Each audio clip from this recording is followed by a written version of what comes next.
Hello friends, কেমন আছো তোমরা? দেখো, কাজটি আমরা বক্সিরহাট সরকারি বাস স্ট্যান্ডের সামনে ভবনে কাজটি হয়েছে। কাজটি দেখো এবং তোমাদের যদি কাজটি দেখে ভালো লাগে অবশ্যই আমাদের সাথে যোগাযোগ করবেন।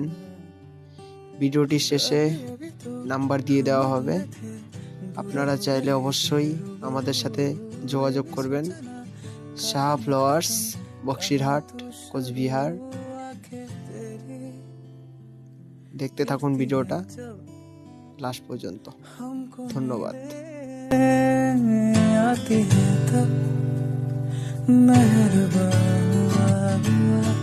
मेहरबान